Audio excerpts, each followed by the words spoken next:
Raji, let's start.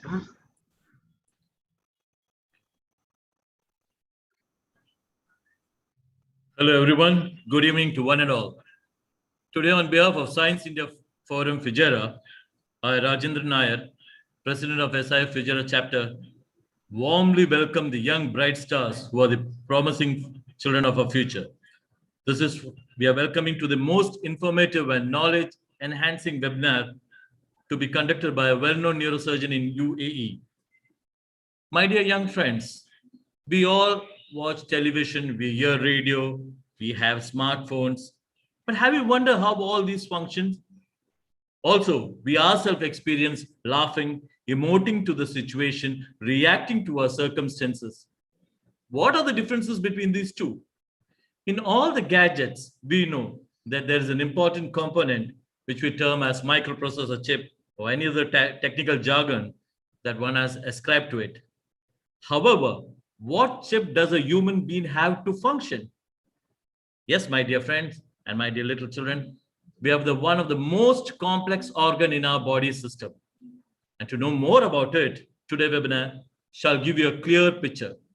However, before I delve to the details as the speaker of the day and all, let me warmly welcome Dr. Satish Krishnan, our president of SIF UAE, who is also a senior consultant neurosurgeon and the head of department, Ministry of Health and Prevention at Al Qasmi Hospital in Sharjah, UAE. He shall give you an insight of Science India Forum and its activity. So may I request Mr. Satish to preside the session.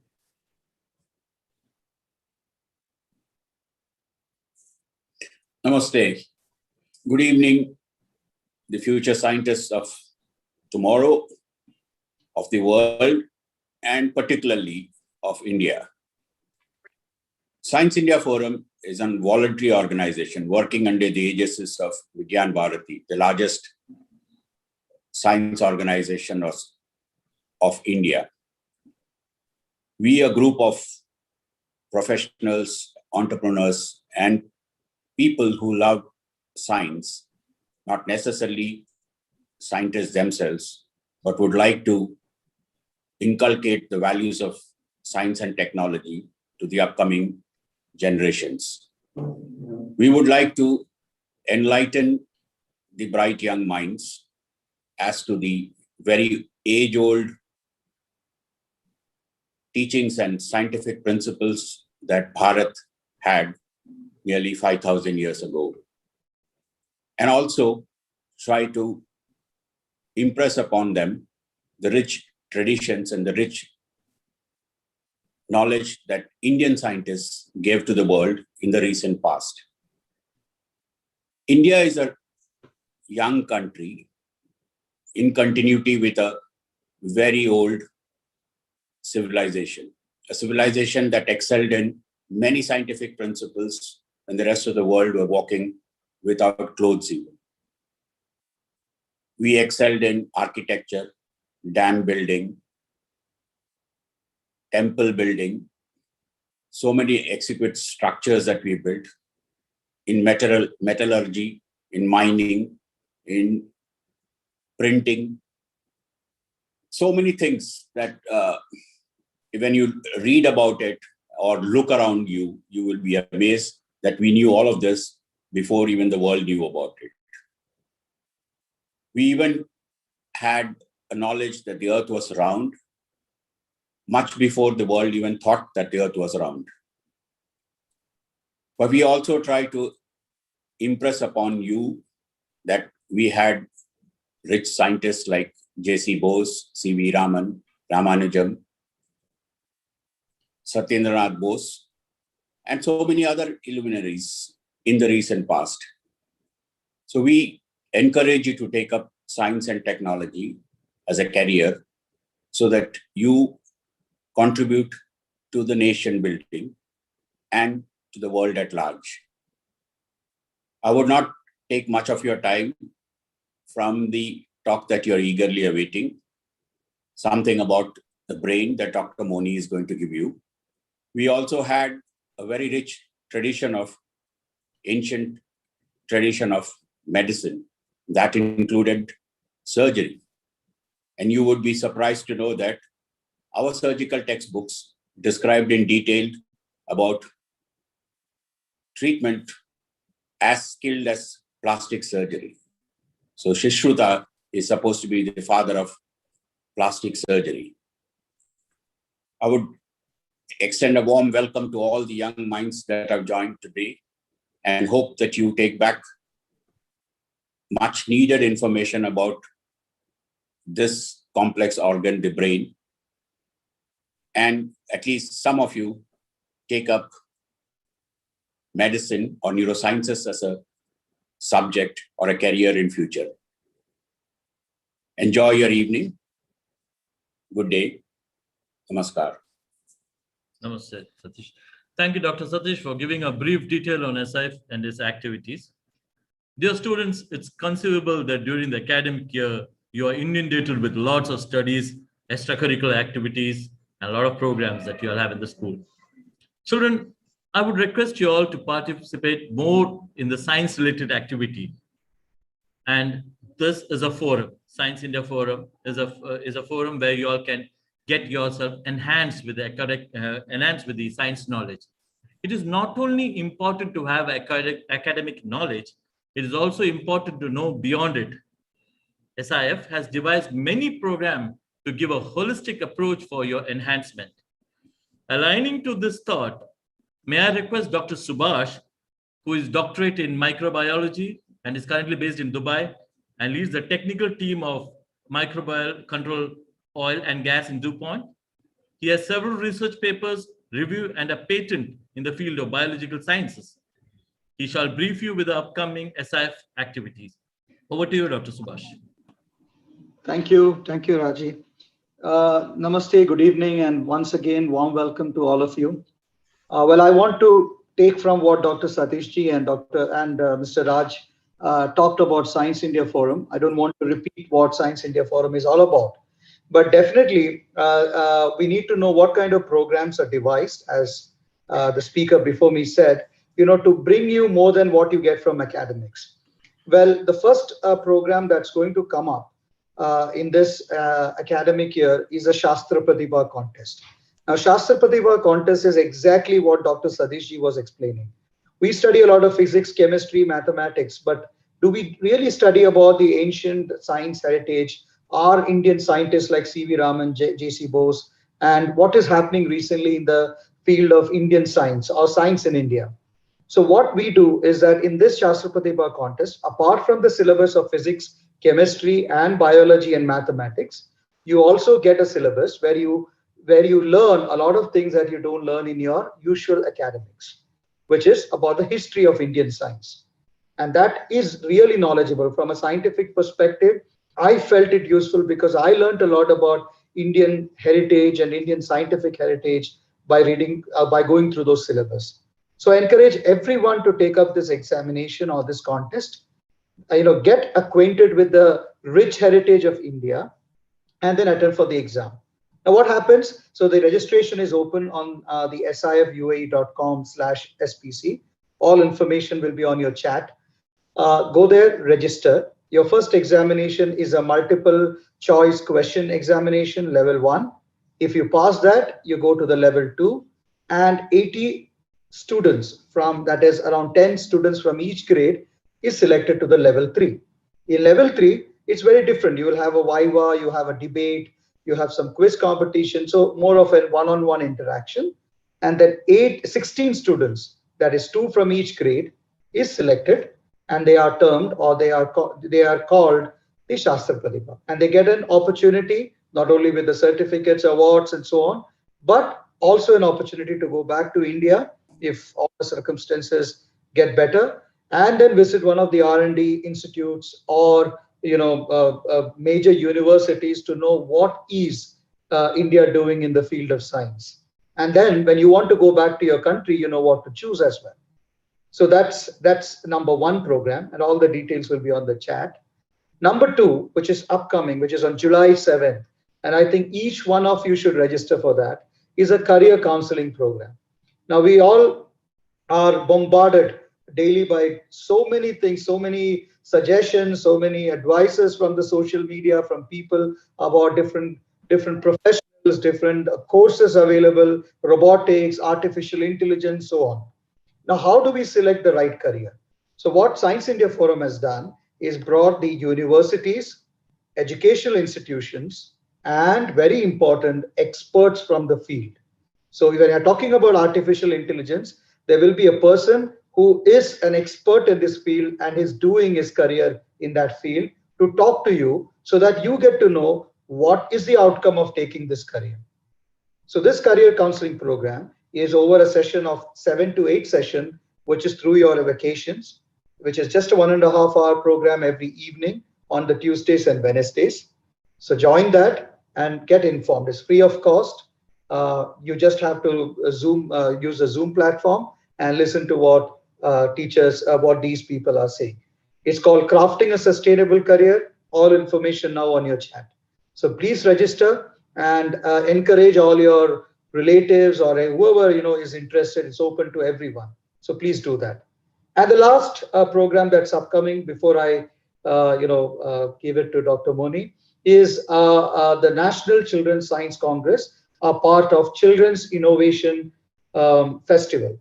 So this is an upcoming program which will be in the month of November or December, but there are a couple of contests that has been organized. One very important one is the National Children's Science Congress, wherein from the school level, you can send an email once you receive that email from the Science India Forum that you're willing to participate in this project. There is a theme-based project that you need to do for 2 months in your school. Make your experimental data ready, give your conclusion, and then on in the month of November, we'll have a one-on-one with the judges, and you can say what did you do in your project, and the best of the projects are selected, and you get a chance to compete with the national level competition back in India. So we will select 2 teams from UAE to go to the national level program. So all that information will also be passed by your Science India Forum officials. So 3 programs, once again, SPC Shastra Pratibha, Career Guidance, and the Children's Innovation Festival. Hope you will join all. Thank you, and over to you, Mr. Raj.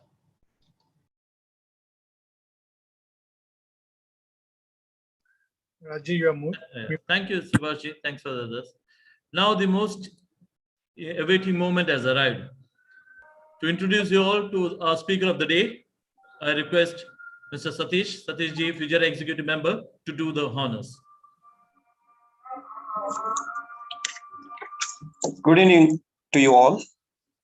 I request to wait for a couple of seconds, in fact, whereby a prayer is ongoing. If you can wait for all, it's just a matter of 30 seconds. It's just done. Thank you very much. A very good evening once again to you all. My name is Satish, Executive Member of SIF Fujairah Chapter, having the privilege of introducing today's speaker, Dr. Moni K. Vinod, one of the most respected and distinguished medical professionals in the UAE and in the Emirates of Fujairah in particular. Dr. Moni K. Vinod hails from Kerala, a southern state of India. He did his MBBS from LP Medical College in the year 1987. Then he pursued his MCH in neurosurgery from Sri Chitra Institute of Medical Science and Technology, Trivandrum, in the year 1993. There he was a disciple of Dr. Satish Krishnan, another decorated professional in the field of medicine and the incumbent president of SIF UAE. In the following year, 1994, Dr. Moni secured other super specialty degrees in the field of neurosurgery like DNB and MNA-MS from National Academy of Medical Sciences, New Delhi. Later in the year 2004, Dr. Moni has added another feather to his crown by securing the degree of FRCS from Royal College of Physicians and Surgeons, Glasgow in the United Kingdom. Dr. Moni in the past has worked in LP Medical College, LP, Indo-American Hospital, Wycombe, and Kerala Institute of Medical Sciences, Trivandrum, in various positions in the Department of Neurosurgery. Presently, Dr. Moni is working as the Senior Consultant and Head of the Department of Neurosurgery at Fujairah Hospital under the Ministry of Health, UAE. and as associate professor at Ras Al Khaimah Medical University as well. Besides his very demanding medical profession, Dr. Moni has also involved himself in other various social and cultural organizations in the UAE. He had been the president of Association of Kerala Medical Graduates AKMG Fujairah chapter, and he was the president of Wise Men Club of Fujairah as well. Presently, Dr. Moni is serving as the vice president of Science India Forum Fujairah chapter. It is noteworthy and important to mention that Dr. Moni is the first Keralite to be honored with a golden visa from UAE authorities, which you are all proud of. And today, Dr. Moni is very eager to share his rich knowledge of medical sciences with all of us. Please join me welcoming Dr. Moni K. Vinod to speak on a very exciting subject, Know Your Brain. Dr. Moni, the screen is yours now. Thank you, Satish, for your kind words. To add to that, actually, I may be the first Malayali from Fujairah to get it. A lot of other Malayalis have got it already. Now, Dr. Satish, my dear teacher, senior colleague and close friend, office bearers of SIF, and my dear students, let me start my presentation right away.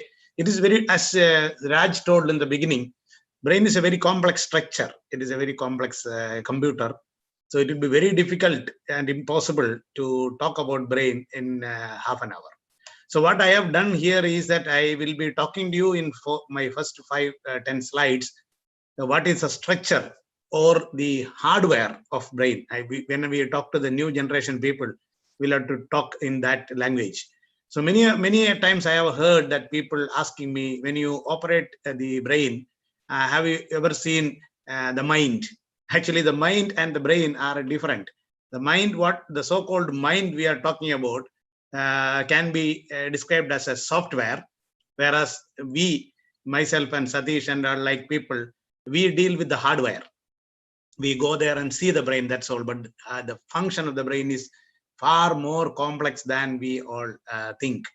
So I'll be talking in the first 5-10 slides about the structure of the brain, that is the hardware, and the little bit whatever we know about the software of the brain. And I know as students, you will be wanting to know two things. Whenever I go to give lectures in schools, these are the two topics intensively covered. One, what are the ways we can improve our performance in the school or improve our memory or intelligence or whatever it is. And sorry, unfortunately, I don't have any shortcut for that, but I can tell you some ways which you can improve these things, one. And second thing, how to beat the stress of examinations, going to school, going to public and giving the public speak and all. I always say, before I forget, I always say this tension, don't worry about this tension. Two things. One, this tension is not going to end. Don't think that by the time you finish off your examination in the school, your tension is going to end. No, this is going to be there with you throughout your life. So don't worry about the tension as of now. One. Second thing, this tension is the energy. That is a fuel which is driving you. Once this tension is over, you are dead.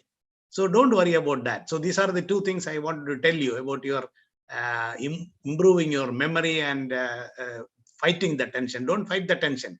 Keep it with you and try to overcome that.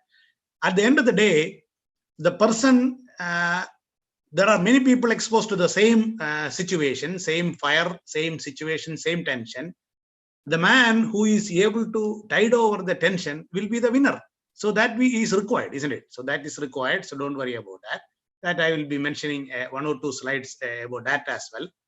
And then at the end, not to frighten you, but you are all 8th grade to 12th grade students. So you are almost adults. You are between studenthood and the adulthood.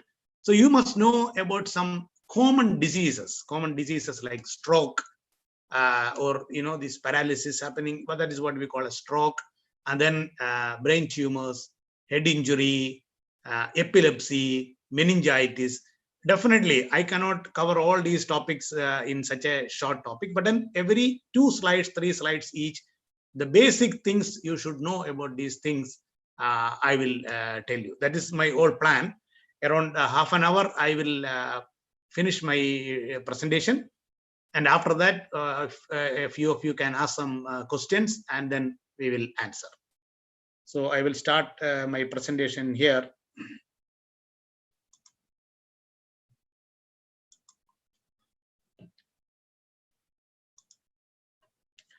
So this is my first slide.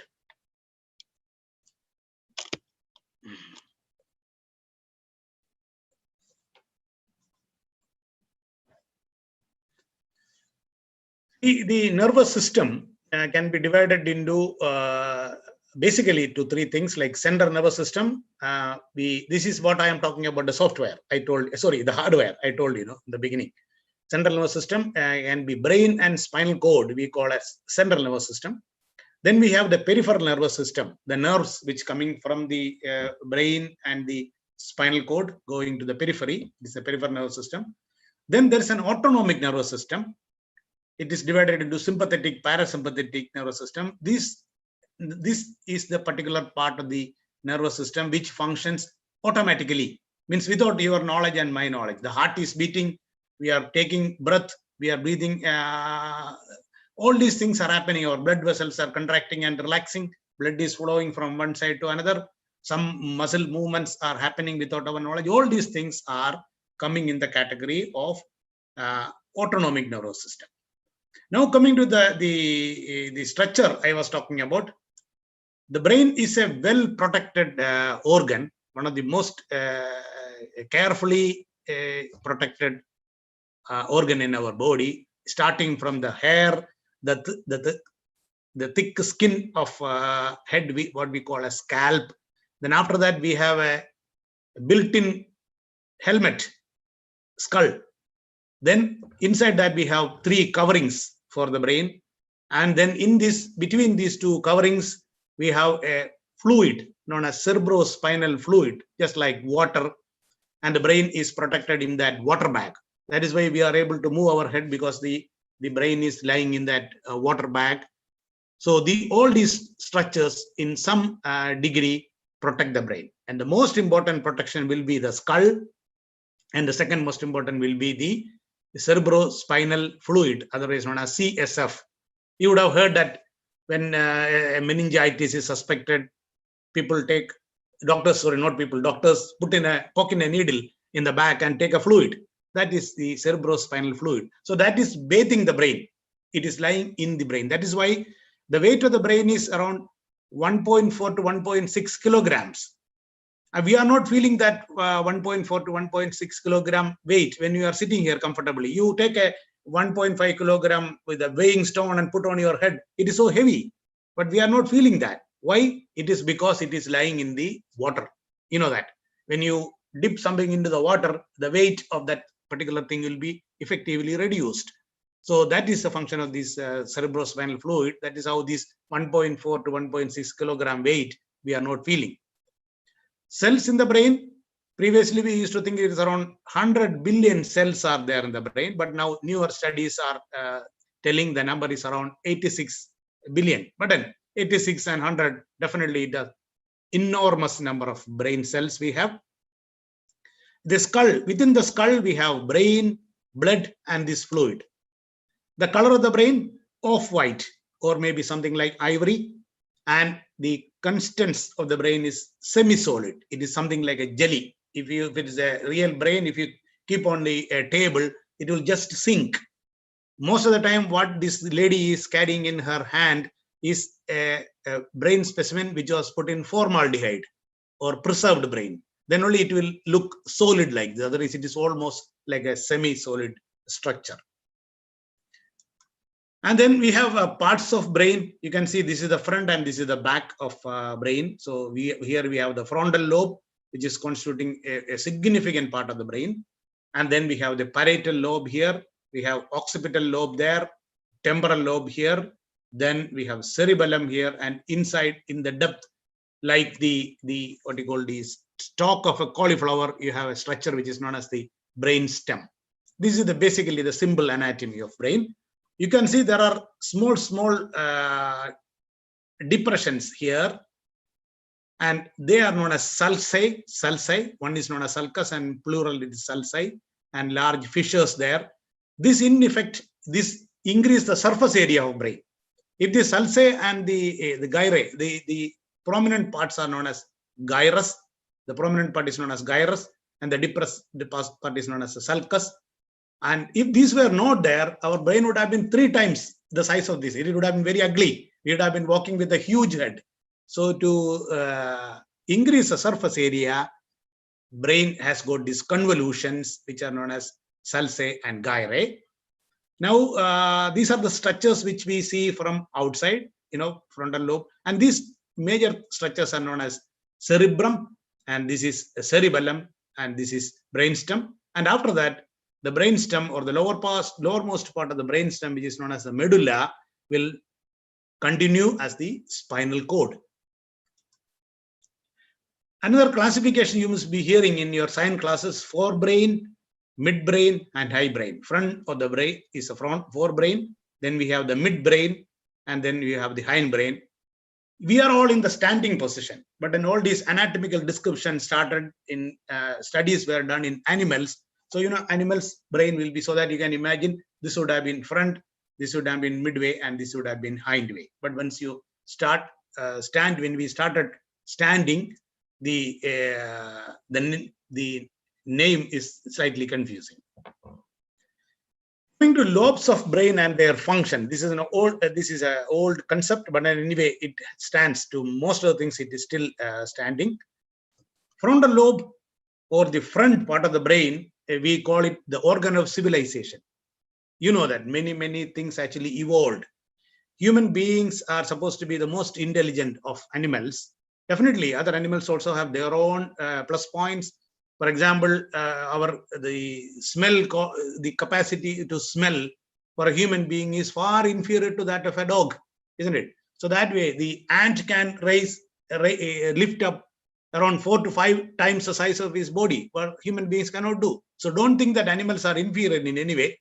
Animals are much superior in different way. But then when you come to the higher mental functions, which I will be discussing in the next slide, memory, intellect, decision-making capacity, and dealing with these computers and all those things, men or human beings are far superior. They are at the higher end of the evolution ladder, and that can be mainly contributed to our brain. Our brain is far more developed than the brain of lower animals. And the frontal lobe, or the lobe, I said, organ of civilization, is helping us in problem solving, emotional problem, reasoning, speech, memory, our voluntary activities, and all are concentrated here. That is why when compared to a lower animal like a dog or a monkey, you see this part of our brain, the head is more prominent. You can see the dog's head will be flat in that area, or monkey's forehead, the forehead will be flat, isn't it? So that is because of the frontal lobe. By evolution, it is developing. Then we have temporal lobes, which controls the behavior, memory, hearing, understanding, language. Then we have the parietal lobes. It will help you differentiating the right from the left. Right from the left means side, not the right thing and the wrong thing. That is basically the function of the frontal lobe. Whereas to know this is the left hand, this is the right hand, to know differentiate between that, then we need the help of the parietal lobe. Reading, body orientation, and the 3-dimensional orientation. If you touch a coin and tell, oh, this is 1 dirham coin, that is a function of the parietal lobe. Drawing a diagram, drawing a circle with a marking of a dial 1, 2, 3, 4, 5, 6, 7, 8, 9, 10, and all is a parietal lobe function. Occipital lobe on the back is mainly concerned with the vision, color perception, and 3-dimensional orientation of the objects. All those things are done by them. Then we have the cerebellum, a small part of the brain situated posteriorly, which will control the balance when you are walking, the gait, the way you stand, and the way your movements are coordinated. Coordination of movements, balance, fine control, all these things are decided by controlled by the cerebellum.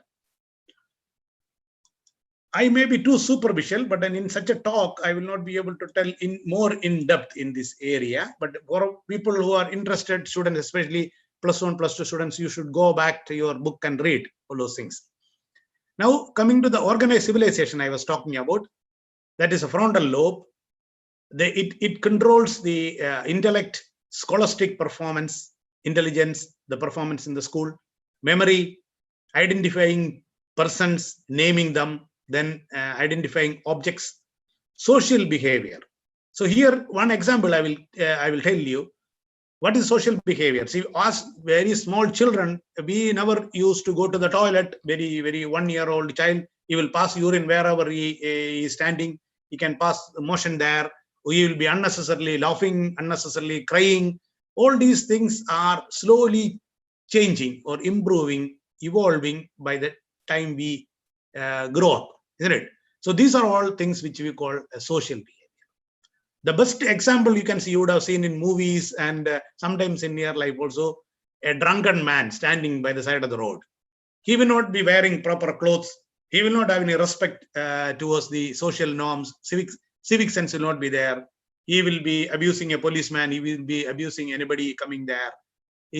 So those are socially uninhibited behaviors. So basically, our original was like that, but because of our culture, because of our learning, socialization, all those bad qualities are inhibited. You got it? Inhibited. So once alcohol is consumed, all these inhibitions are gone. So he can behave like a primitive man. So that is what we call a social behavior. It starts even keeping your look good, wearing a proper dress, and behaving well to your teachers, behaving well to your parents, and social empathy, having sympathy to your fellow beings. All these things come in a social behavior. And that is again the function of the frontal lobe. Judgment, decision-making, reasoning. When you are walking in the road and you are seeing a purse lying there, you pick it up and give it to the policeman, isn't it? So that is a judgment. And that reflects your social or civic commitment as well. Decision-making, you are driving a car, there are two cars coming in the way, there is a gap in between, and whether you can negotiate through that or not, it is a matter of decision-making and judgment. So a person who has consumed alcohol, don't think that this talk is against alcohol, but I think that when you talk about frontal lobe and the behavior, the best way to know a person who is not having that frontal lobe function will be a person under the influence of alcohol, or a person under the dementia, or a person who has got a tumor in the frontal lobe, or a person who had a head injury and had a problem in the brain, or even some psychiatric patients. So here, coming back to the point, so when you have a small gap between the two cars and you are driving fast, whether to reduce your speed or stop, or whether to negotiate through that gap, is all your judgment and decision making. For a person who has taken alcohol, he will think that there is enough space for a car to go. He will bang there and there won't be really enough space. So these are all coming in that level: judgment, decision making, reasoning. This can happen at many levels in your life. When somebody is taking smoking for the first time, or using a drug for the first time, or even the next time, there is a reasoning, decision making, and judgment. So you'll have to decide whether this pleasure which I am going to get by smoking in my friends is going to be long lasting. So your judgment and your decision making will tell, no, that is wrong. For the time being, you may be having some pleasure, but that will be leading you to a bad habit. So you see, so everything happens there at that level. Learning, construction, drawing, then emotions towards your elders, to your fellow beings, and the people who are suffering far away from in your country or in a different country. All these things are controlled by brain. Now coming to the positive things like enjoying music, watching pictures, going to a museum, seeing the pictures there, and getting involved in a hobby. All these things are again a part of the brain. So here you can see sometimes when you are depressed and dull, you will not enjoy any of these things. But that is only a transient thing or a temporary thing. Once your depression is over, you will again going back to this thing. But then in your age, any of these things going wrong, be careful. You'll have to tell your close friend or your dad, no, previously I was listening to music, now I'm not getting interested. Now I'm not interested in watching TVs, I'm not interested in reading books. So any change in your behavior happening can be significant. And for the parents also, you look, watch your children. Okay, he was very pleasant going on with all his study activity without any compulsion. He was getting going to the music school or going to the gymnasium and playing outside. Nowadays, for the last 1 or 2 months, he is not doing that. Please be careful. That may be a sign of depression. So I don't want to divert my topic from here, but then these are all minor warning signs.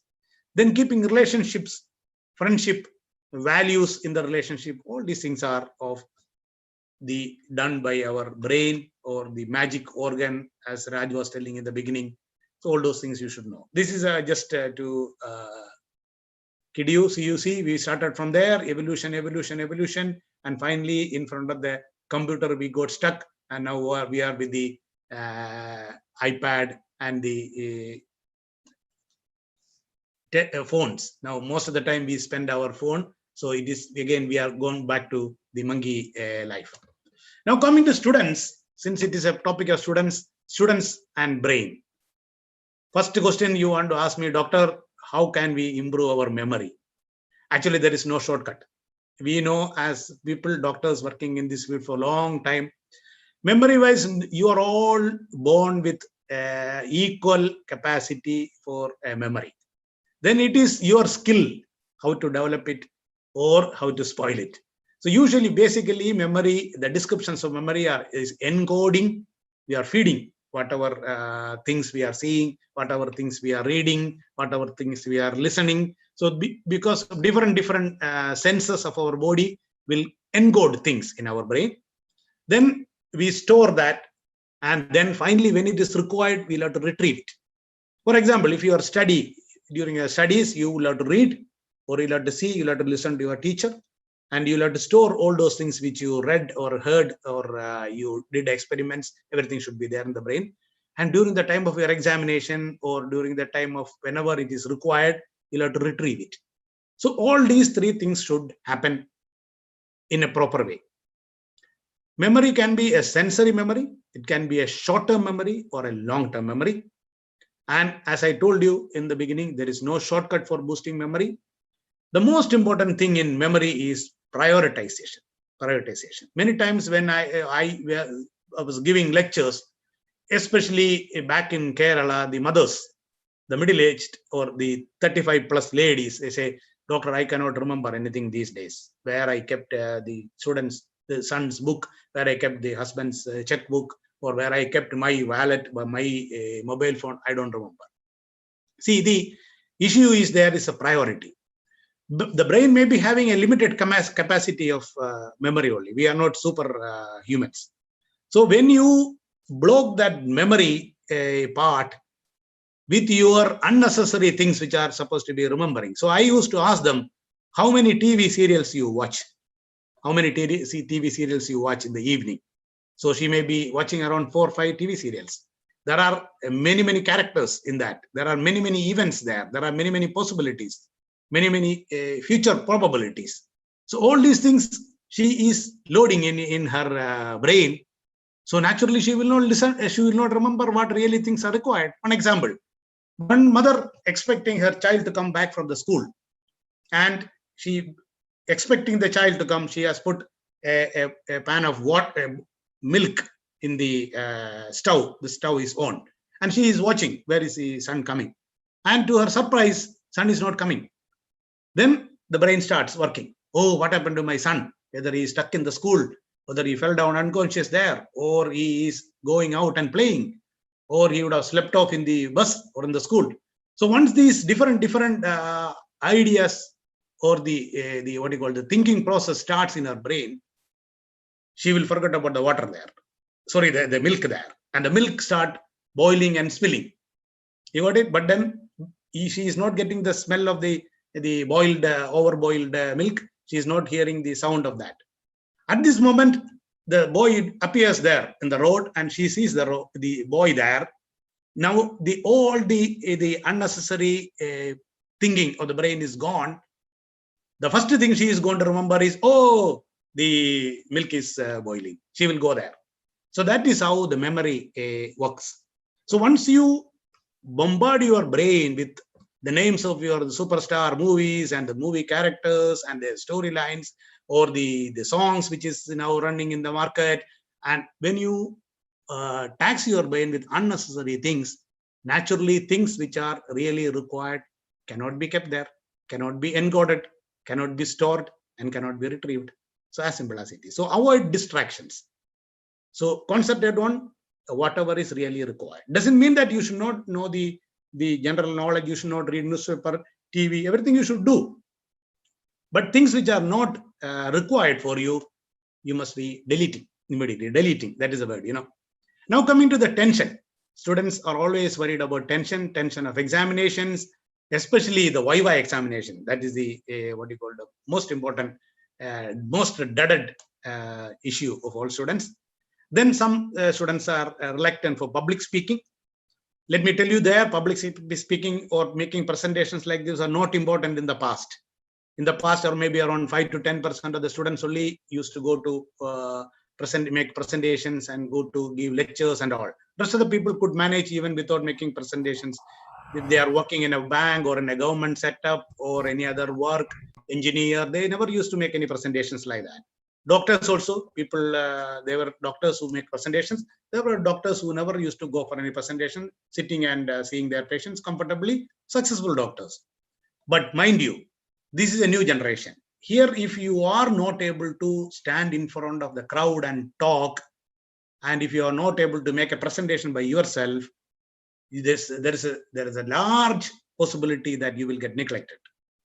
You may be a good engineer, but if you are not able to present your plan and project and show them what are the good things and what are the bad things, what is the success rate, you might get sidelined. There will be people who will be overtaking you. So this is a time, especially now this corona, now a lot of things are happening in online and webinars and online teaching and all.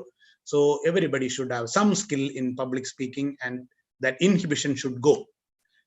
Participating in stage programs, a fear of failure. When you go for the examination, you are worried whether you will fail or not. Naturally, 90% of the people are worried. And there is another fear, that is fear of success.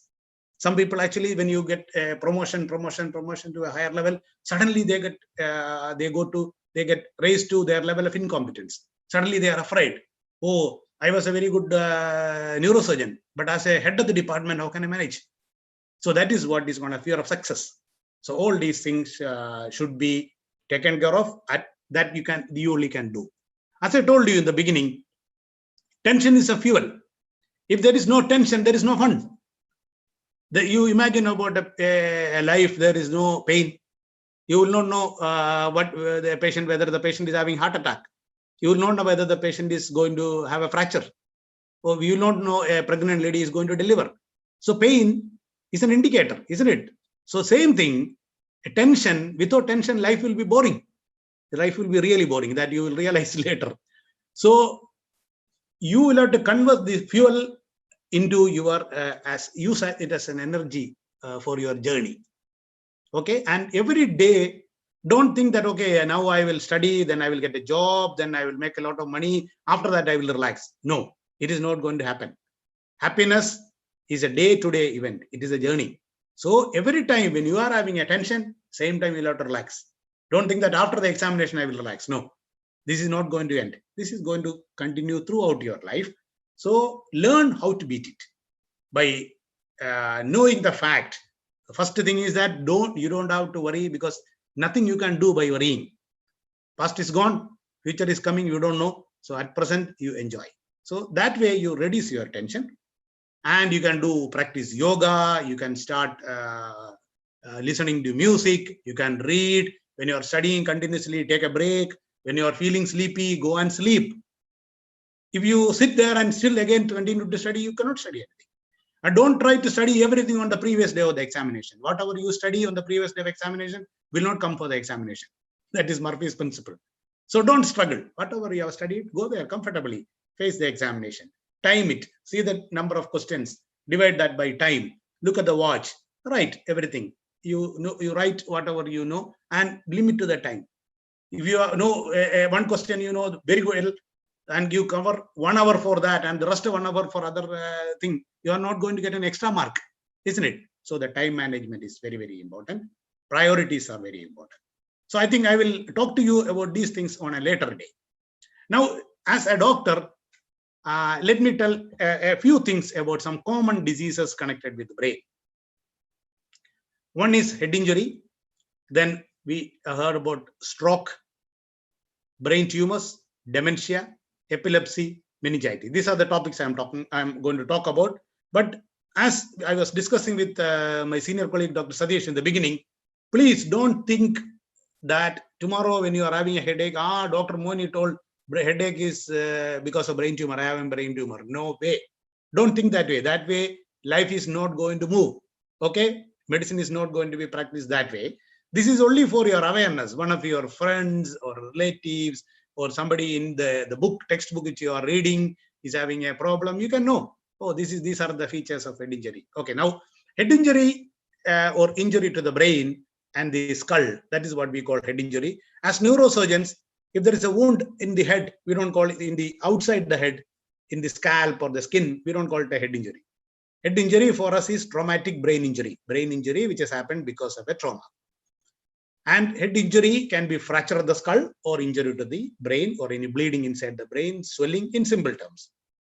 This happens because of road accidents, a fall, either a fall from a height or a fall in the house or in the play area or in the bathroom, wherever it is, it can happen.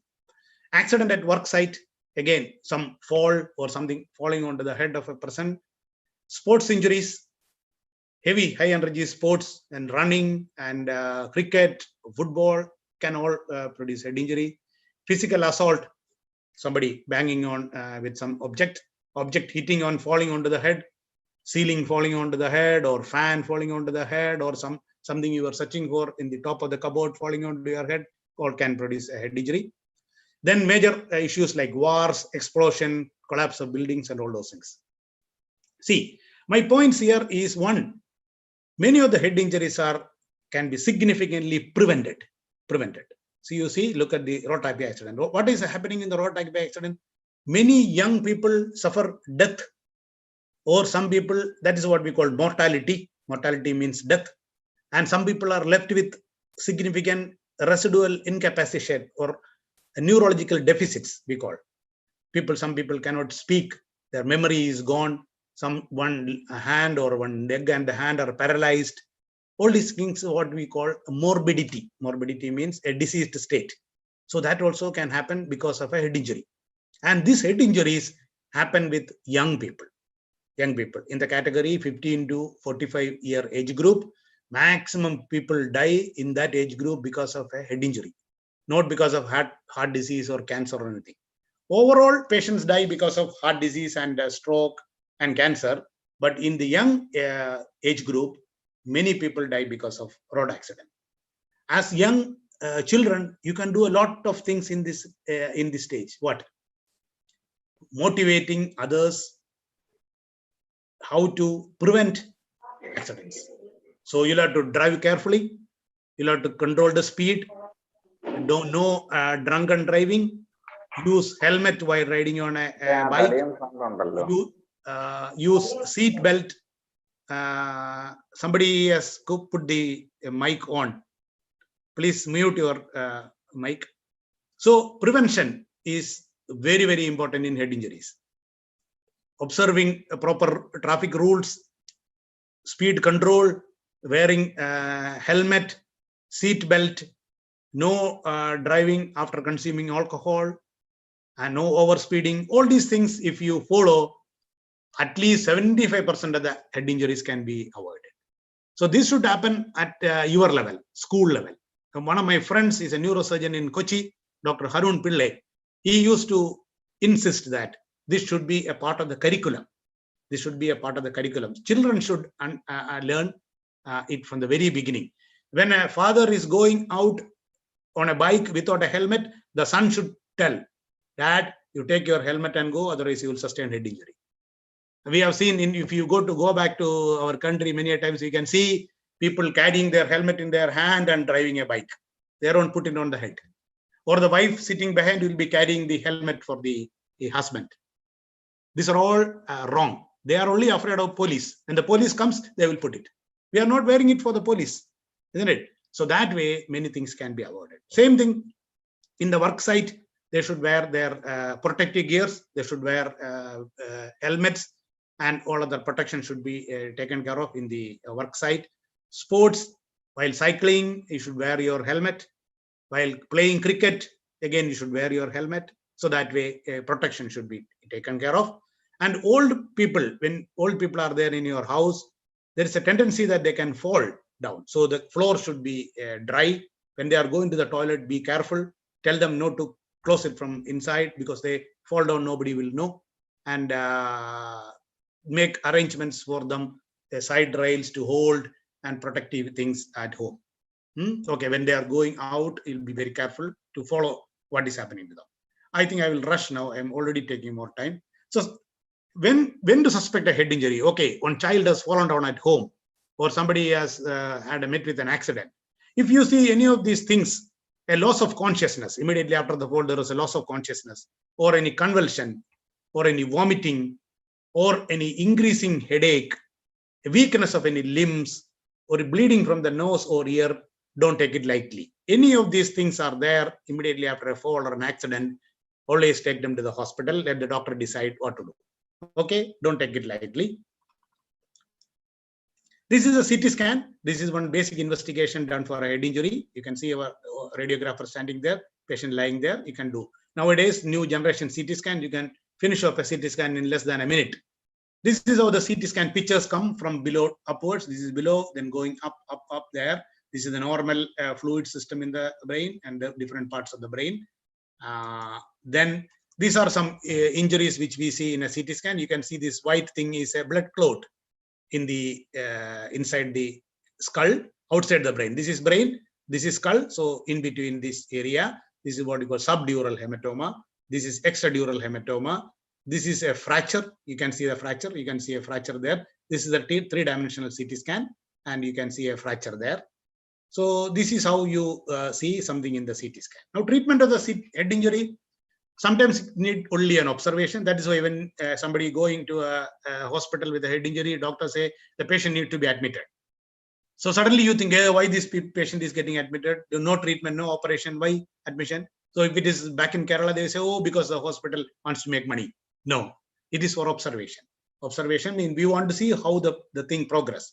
If there is a slowly increasing bleeding in the brain, things might change by time.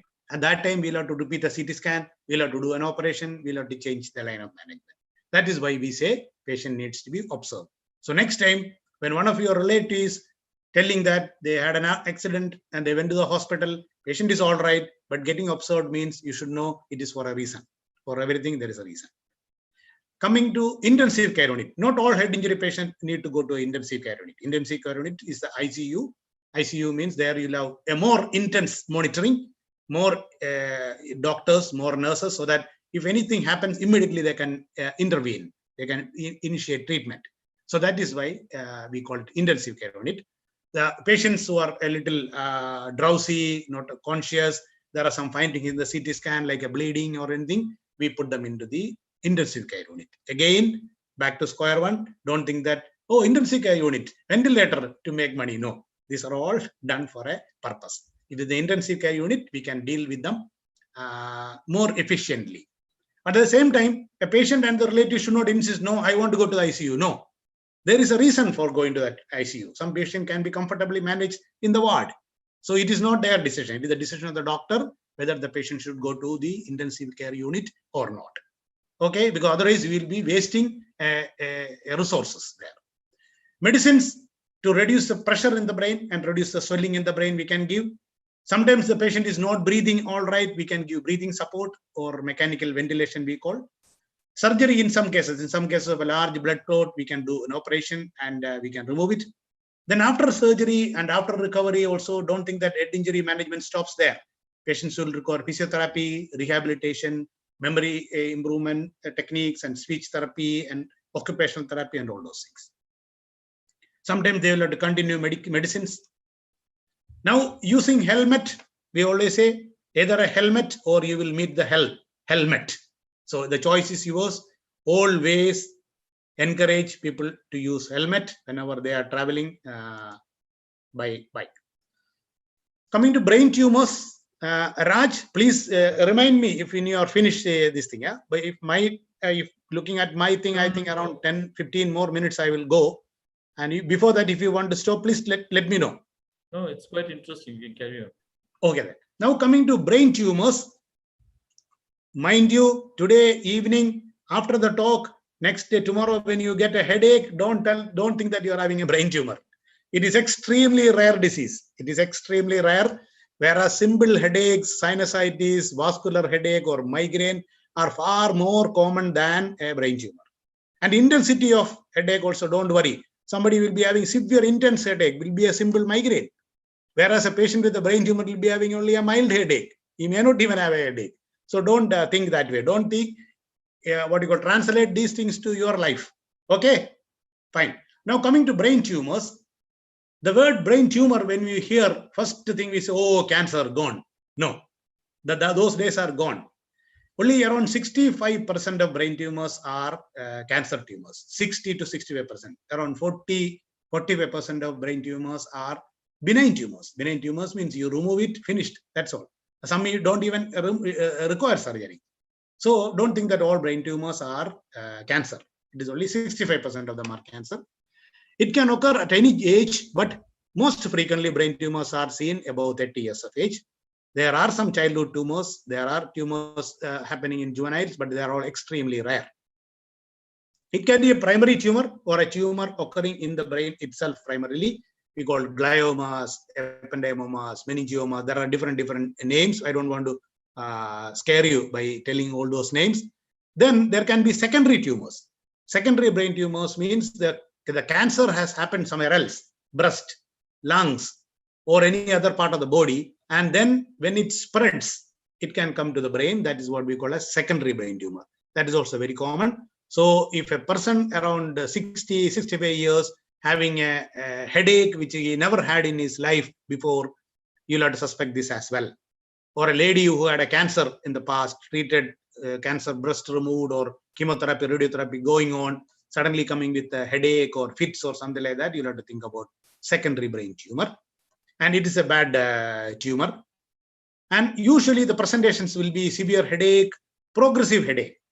Last week, the patient had a headache. Then after that, for 1 week, it is over. Then again coming after 2 weeks. Then, okay. This actually is not a common presentation of brain tumor. Brain tumor will be slowly worsening and will be continuing for some time. A person having a headache for the last 10 years, don't worry about brain tumor. It is very unlikely for a brain tumor to go on for such a long period without any problem. There, the most likely possibility is a migraine. Then severe headache associated with vomiting. Then patient can lose consciousness. Patient can have behavior problems, memory problems, feeling sleepy, one side weakness or weakness of the hand or weakness of the face. Patient cannot hear or cannot swallow properly. All these problems. Sometimes the tumor is near the optic nerve or the nerve for the vision, then there can be problems with seeing.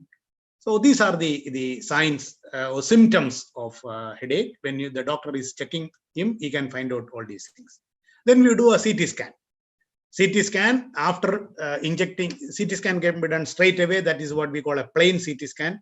Plain CT scan may not show a tumor most of the time. So then we give a contrast material or a dye. And after that, we do a CT scan. That is known as a contrast enhanced CT scan. Then you will see a tumor like this. You can see this white tumor. Everybody studying in the 8th standard also can make out this is a tumor in the brain. Then we call it, this is on the right side, this is on the left side. So right side, frontoparietal. This is frontal, this is parietal. So it's a frontoparietal or posterior frontal tumor. Okay.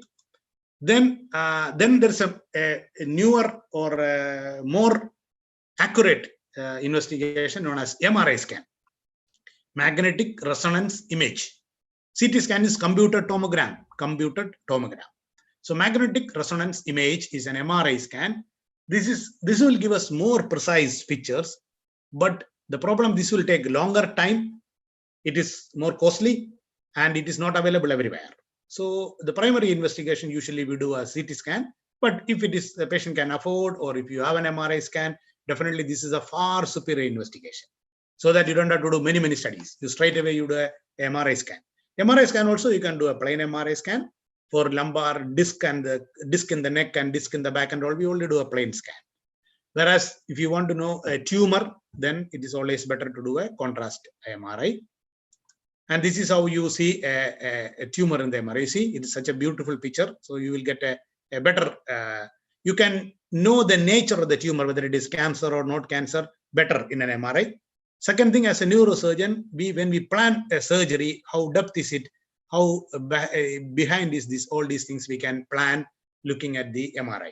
Now it is not required. Now they have a newer armamentarium like a neuro navigator we have. And with that, we can localize the tumor completely.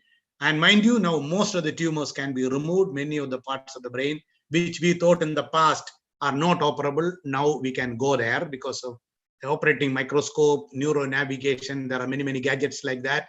Intraoperative monitoring. Now we can even do surgery when the patient is awake. Even brain actually senses all other pains, but brain itself is not a painful structure. So all the pain coming from the head is from the covering of the brain known as meninges and the blood vessels and other structures.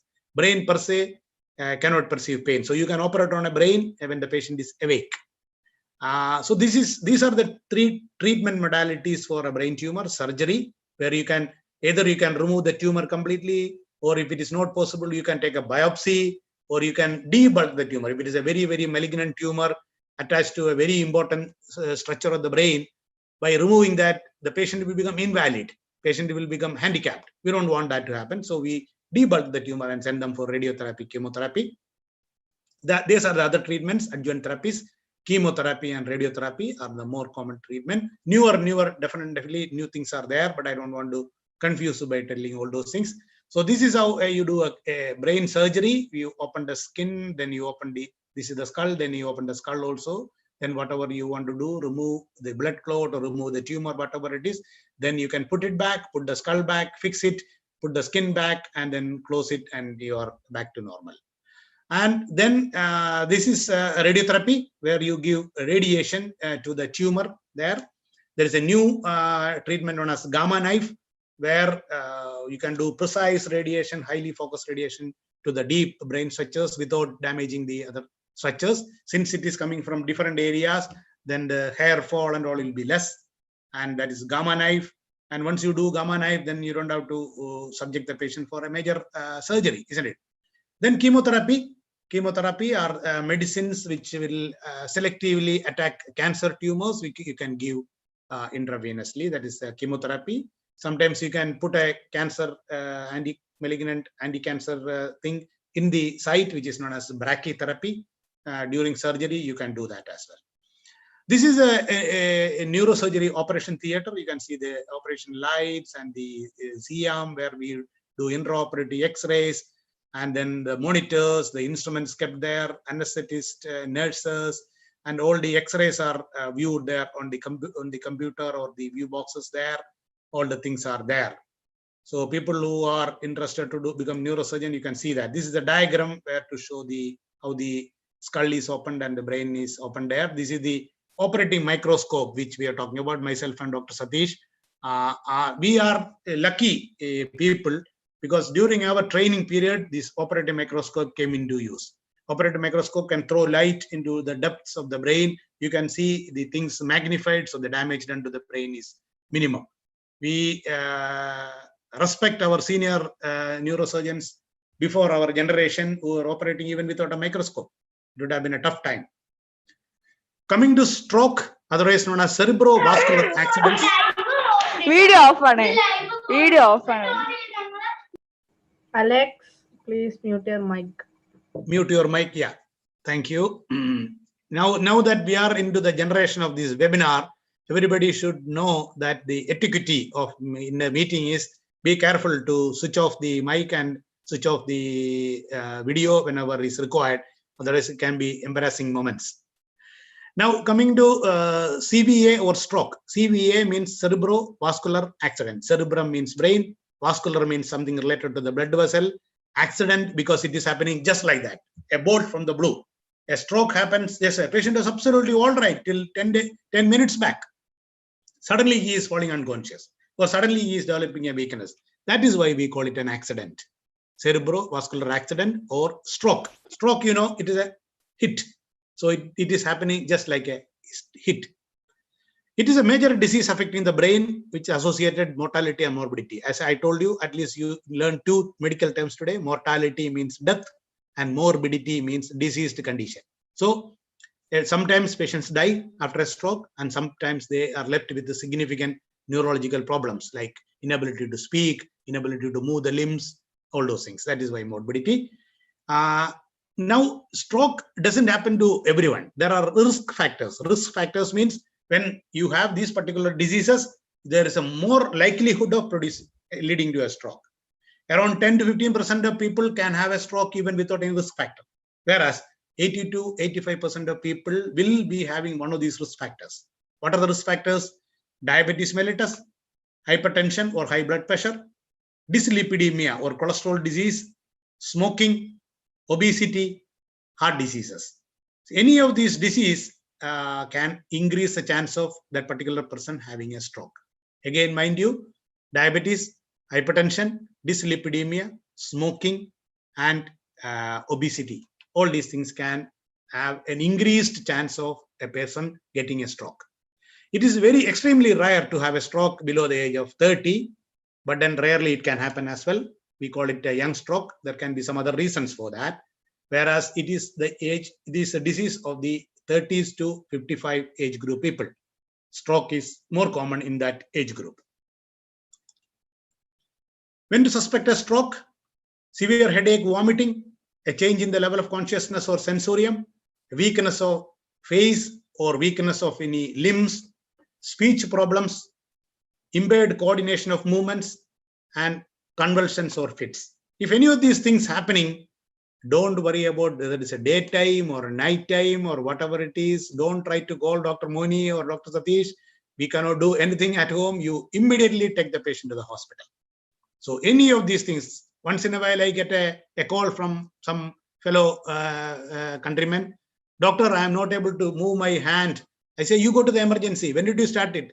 2 days ago. And he is sitting at home thinking that I am doing some exercise and it will improve. No, it can be dangerous. Many of these patients, they progress to evolution of stroke. Suddenly they can make more parts weak and they can lose consciousness and even die. So these are all early signs. So that is why they call FAST. In America, they say a face drooping, an arm weakness, a speech problem, then time, rush the patient to the hospital. This is the short form they use to educate people. FAST. A face weakness. Sometimes, there is a type of disease known as Bell's palsy, where you'll have an isolated weakness of the face without any problem. But don't think that it can be a Bell's palsy. It is also a possibility, but when you are facing two things, always imagine the worst, isn't it? So that way, once you have a facial weakness, the patient is not able to swallow properly, not able to speak properly, or one side is getting angled like that. He's not able to blow his cheek, not able to close the eyes properly. One eye is not closing properly. These are the signs of a facial weakness. Then he was lifting up a glass of water. Suddenly it is falling down. Or shaving. Suddenly hand is not strong enough. These are the early signs of a stroke. Speech, I told you, speech can be a slurring of the speech. Like if you ask the patient to take British Constitution, he cannot tell British Constitution, he'll say. So that is slurring speech. Then they may not be able to speak at all, or they may not be able to understand what you are telling. These are the early signs of stroke. Then rush, go to the stroke unit. There are two types of stroke mainly. One is a blood vessel. This is a blood vessel. There is a leak in the blood vessel, bleeding happening into the brain.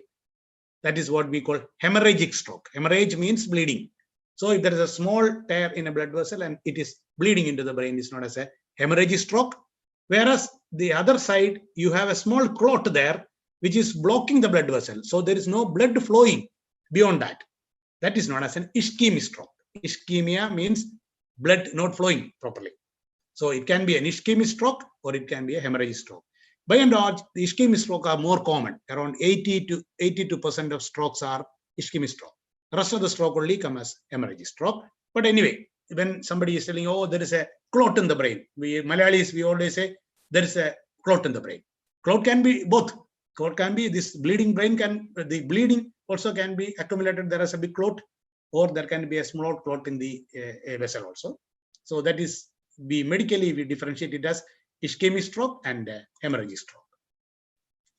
This is a CT scan picture of, this is a hemorrhage. You can see that hemorrhage, the white thing is a hemorrhage. So it is a hemorrhage stroke. Whereas here you are seeing this large black area, the large black area, the blood is not flowing into that area. That is an ischemic stroke. This is how you differentiate between in the CT scan, a hemorrhage stroke and an ischemic stroke. But mind you, this ischemic stroke sometimes in the first 24 hours, not sometimes, almost always, will not be picked up in a CT scan. So ischemic stroke sometimes can be a normal scan. So I have a weakness, I go to the hospital, do a CT scan, the scan is essentially normal and the doctor says it is a stroke, you get admitted. No, scan is normal, I am going home. Don't do that. Sometimes, not sometimes, almost always, ischemic stroke cannot be picked up on a CT scan in the first 24 hours. After 48 hours, it will be well seen. And if you want to make it doubly sure, you can go in for an MRI scan. And the stroke management, I think I missed one slide there. Stroke treatment, one is that if you take the patient immediately to the hospital, ischemic stroke, they can give an injection known as thrombolytic therapy. That clot can be lysed. That is known as thrombolytic therapy, and they can observe the patient, keep the blood pressure in the proper level, reduce the brain swelling in the brain. If there is a breathing problem, support the breathing by oxygen, by ventilator, and control the blood pressure. This is how you manage a stroke. If it is a hemorrhagic stroke, it is a large hemorrhage producing pressure inside the brain, then we can do an operation by removing the blood clot. If there is an ischemic stroke also, we do some operation, very funny operation known as decompression craniectomy, where there is a large stroke and blood is not flowing there. All around that area, there will be brain swelling happening and that can kill the patient. So in that situation, we do a large opening there. We remove the skull, we open the dura or the tough covering of the brain, and so that the swelling brain can swell outside instead of swelling to the opposite side and pressing to the normal brain. It can swell into the pouch outside, and we remove the skull. Either we keep the skull in the refrigerator or in the abdomen under the skin and close the skin, so that the patient will be having a swelling like that. The swelling brain will come there. After 1 month or 2 months, when the swelling settles down, we take the patient again to the theater and put the skull flap back, cranioplasty. This is a very life-saving operation that also is being done nowadays. Okay. Now coming to another, and then that is the treatment of stroke. Then again, treatment of stroke doesn't stop there. Most of these patients will require continuing treatment to prevent another stroke. Like we'll have to do some cardiology workup to know what is the source for the thrombus. Is there any problem with the heart valves? If there's a problem with the heart attack, then you'll have to continue medicines for that, control the blood pressure, and physiotherapy, rehabilitation therapy, everything should continue. So all stroke patients should continue regular follow-up with the doctors and continue treatment. We see many times after 3 months, 6 months, they stop it. They go for some other alternative like line of management, some other treatment, or they stop treatment ultimately. And after 1 year, they come back with another stroke. So all stroke patients should continue treatment. There is another type of stroke, transient ischemic attack. When very small type of a stroke, very small clot, patient has some weakness, but immediately they recover. This is actually a warning sign. Don't take it lightly. You'll have to go for a checkup with the doctor, do all the checkup, and then continue treatment to prevent another major stroke. Coming to another issue, dementia. After Mohanlal's movie Tanmatra, I think a lot of people are worried about this disease. So thanks to that movie, actually, that has increased awareness about this particular problem known as dementia. It is a general decline in higher mental functions. We always think about the memory only, but not only memory. The all other higher mental functions decline in the disease Dementia is a spectrum of disease. It's a group of diseases. Alzheimer's disease is only one of the diseases coming in that category, Alzheimer's disease. Then sometimes dementia can be a feature of depression. Old ladies, they will be not talking anything, they will not be doing anything, they will be not remembering anything, they just sit there. You take the patient to a psychiatrist, they diagnose depression, give some antidepressant, she is back to life. So don't think that all dementias are Alzheimer's disease. Depression, it can be a side effect of some medications. It can be because of excess use of alcohol abuse. Some hypothyroidism can again produce dementia, thyroid problems. Vitamin deficiencies, some fluid collection in the brain, we call it hydrocephalus, normal pressure hydrocephalus, that also can produce dementia.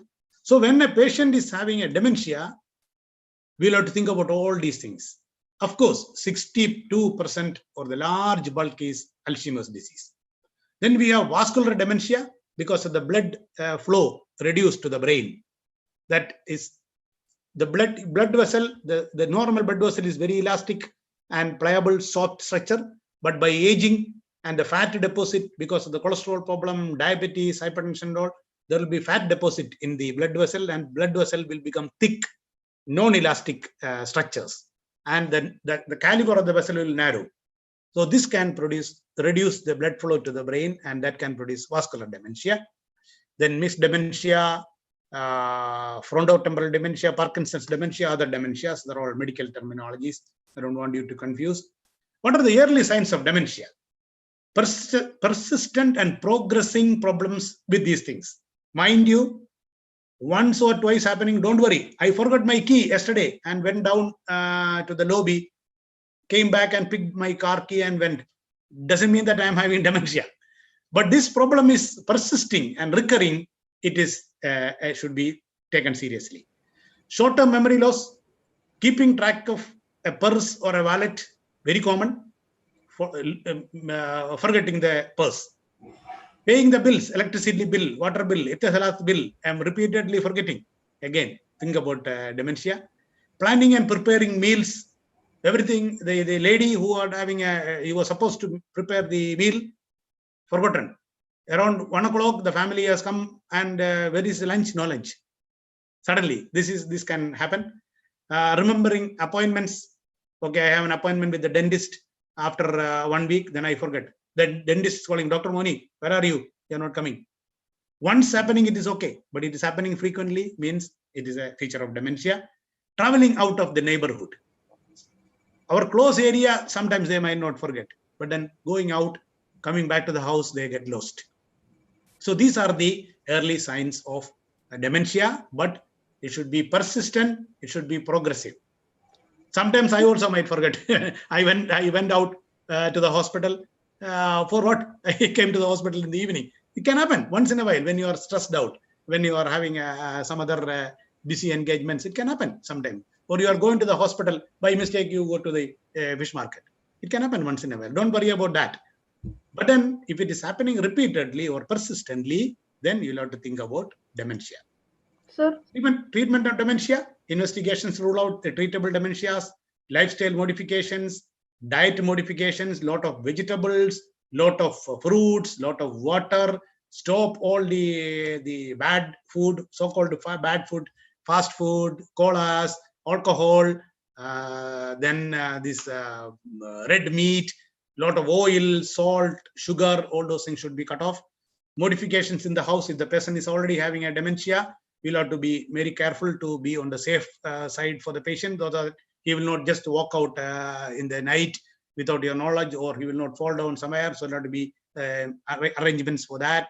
Neuro rehabilitation and training of the family and the caretakers.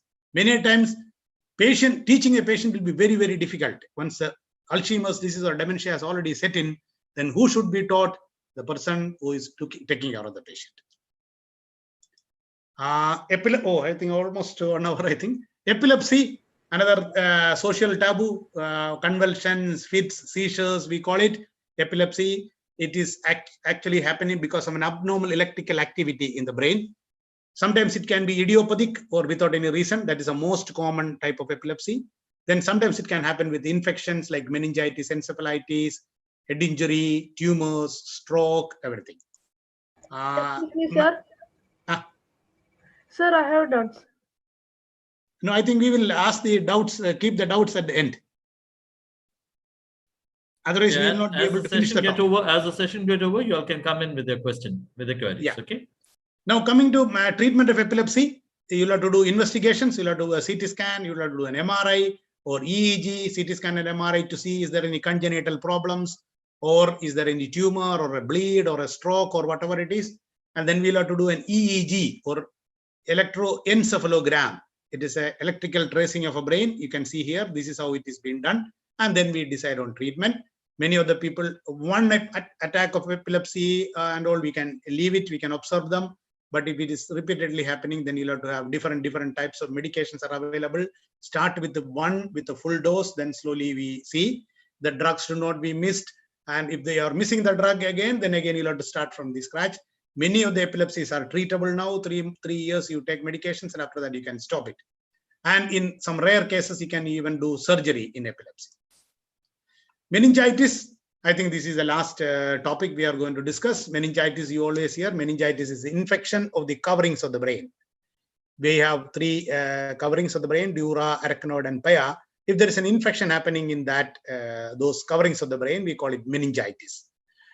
It can happen at any age, from childhood to the old age, and it can be because of 3 common things: bacteria, virus, and tuberculosis. Sometimes fungal infection also can produce meningitis.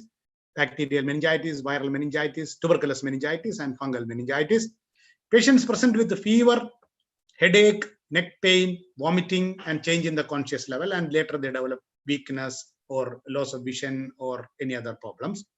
Diagnosis is by doing a puncture from the back, lumbar puncture. We take a little bit of fluid from the spinal fluid column, and we study that. Then we will see the bacteria. We can do culture. We can see the number of cells in that. We can see the sugar and chemistry there. And then depending on that, we start treatment. Antibiotic for bacterial meningitis, antiviral for viral meningitis, antituberculous treatment for tuberculosis, and fungal infection, antifungal meningitis medicine. And when you give that, and then physiotherapy, medicine to reduce the pain, medicines to improve the brain functions, and all those things are the way we treat meningitis.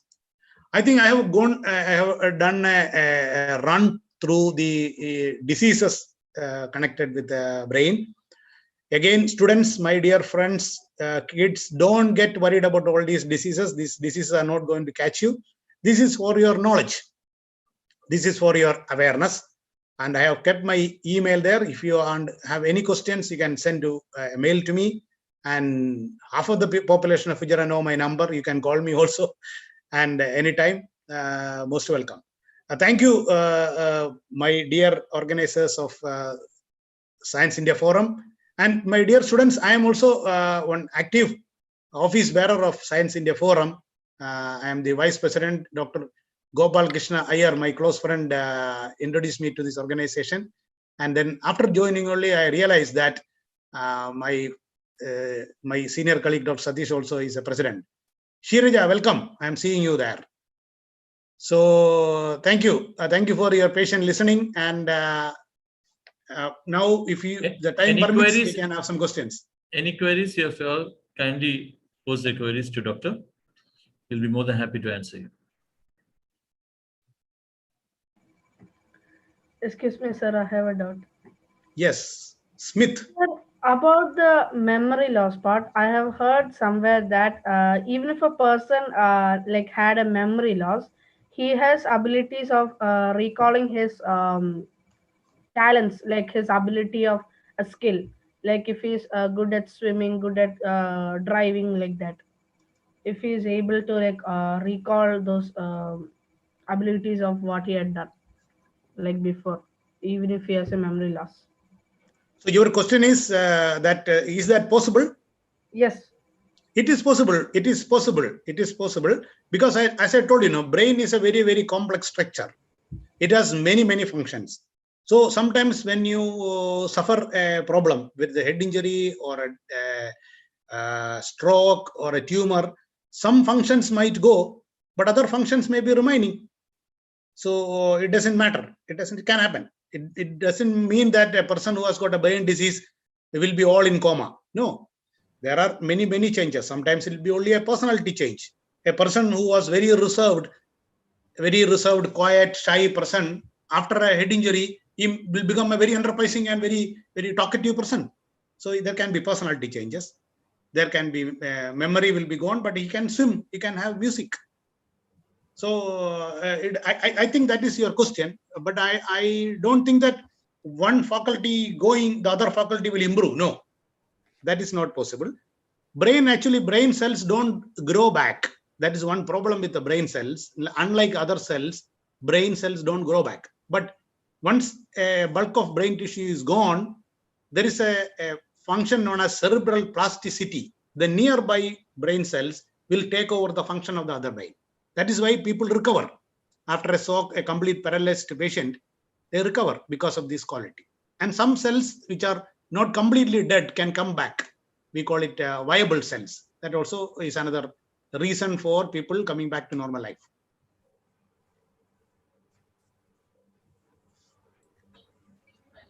Any Thank more you, sir. queries? Sudhakar.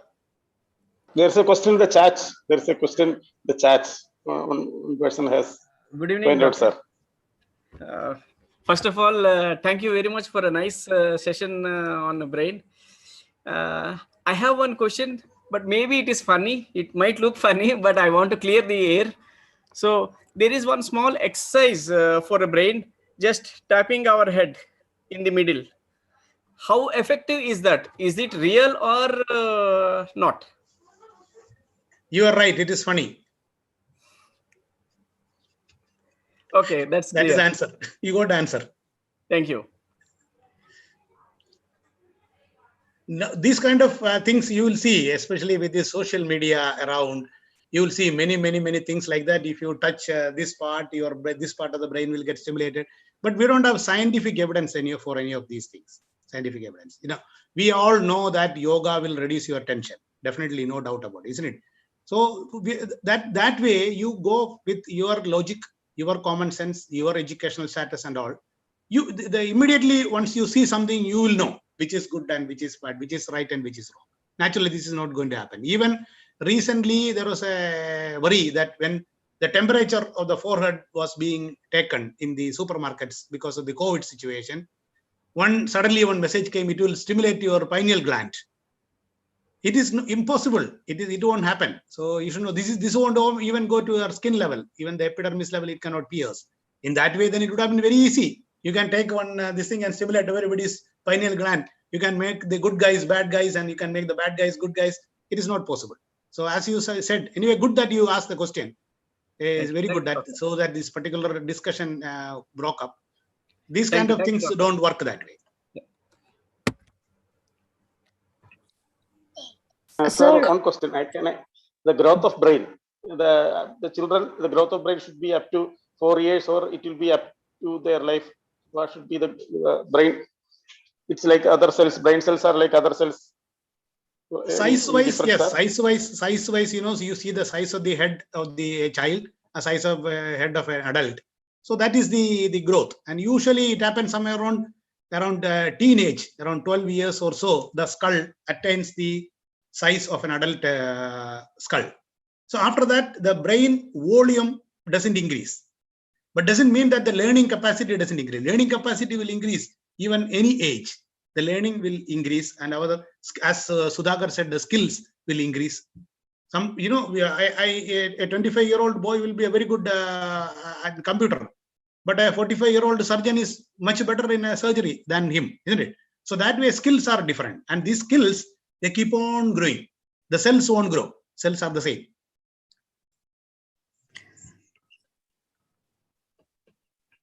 I think there are a lot of queries been posed in the chat box.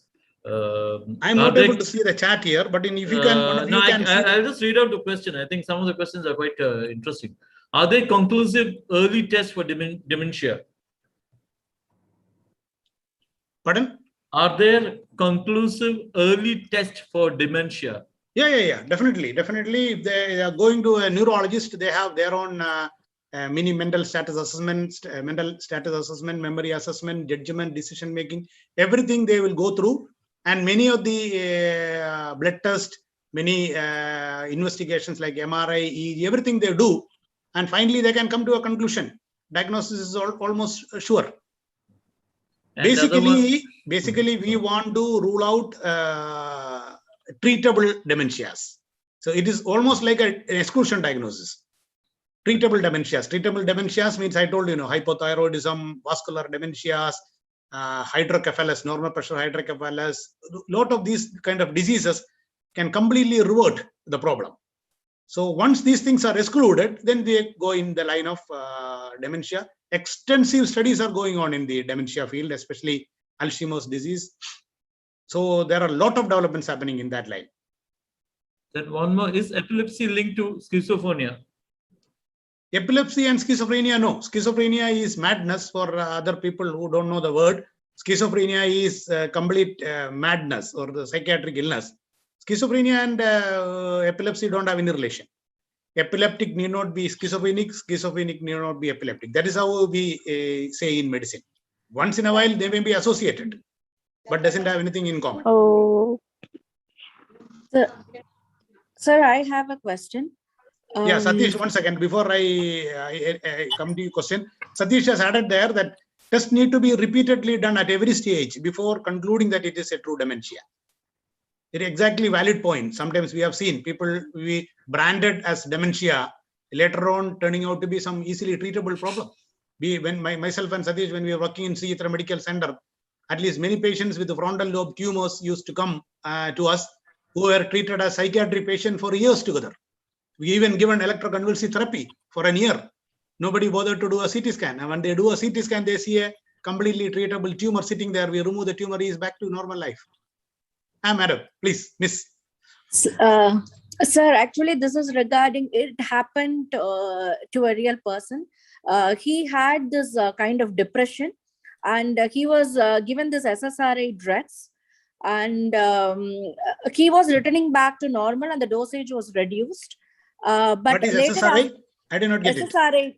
No, this for the, I think the psychiatric drugs which they give for depression. He was prescribed that, and he took it for 3-4 years. And afterwards, like, when the drug dosage was reduced, again, he had that, recurrence of that episode. So again, they increased the thing. And after it is almost now 8 years now. But still he is on continuation of medicine, though he is doing his normal activities on the minimum dosage. Is it the dependence on drug that he has, taken over this 8 years, or is depression measurable in any way? Is the patient all right or no? No, he is completely all right. He is driving. He is in US, so he is driving. He's father of 2 children. What is the question now? I think he is having the sleeplessness when the medication is, and then he's having some kind of hallucination when the medication is stopped. Whether that is a drug dependence or not. Yes. Yeah. That is a very, very brilliant question. It can be. But then here, what we will have to do is we'll have to weigh the merits and the demerits. That is how we treat.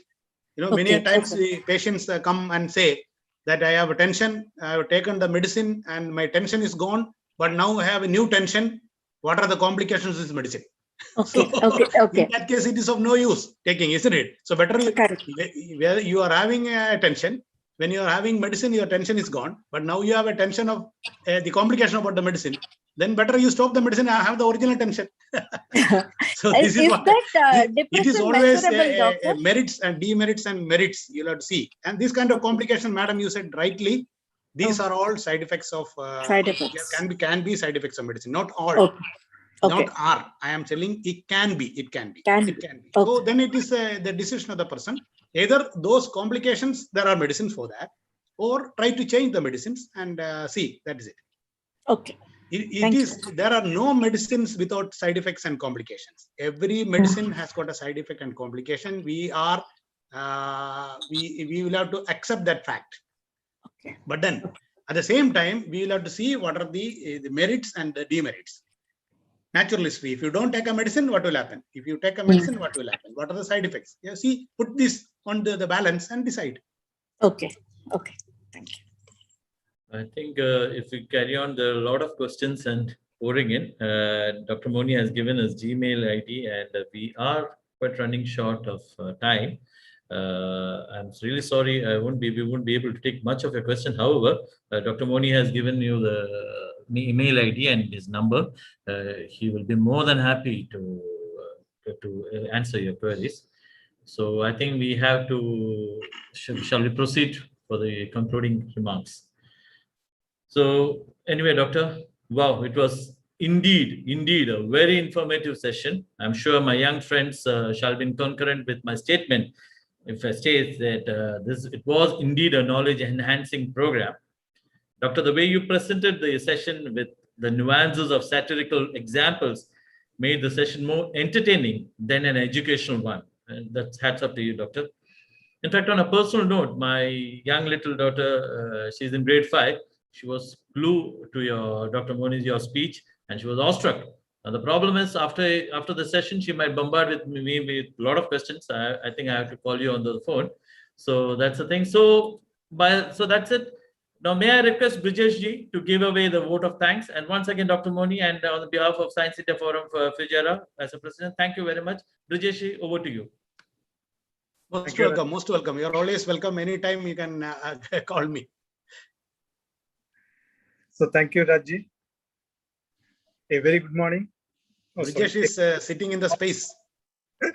Yes. A very good evening to all. It's my privilege to propose the vote of thanks to all those gathered here for the webinar on Know Your Brain. On behalf of the entire fraternity of SIF, first of all, my sincere thanks to each and everyone for making today's event a grand success. Next, I would like to express our sincere gratitude to our beloved Dr. Muniji, who, in spite of his busy schedule, took time to enlighten our students on the strength of our brains. You have indeed put best of your efforts to make this event memorable. We have been fortunate to be supported by a team of very active and dedicated members of our organization who were well versed in their jobs.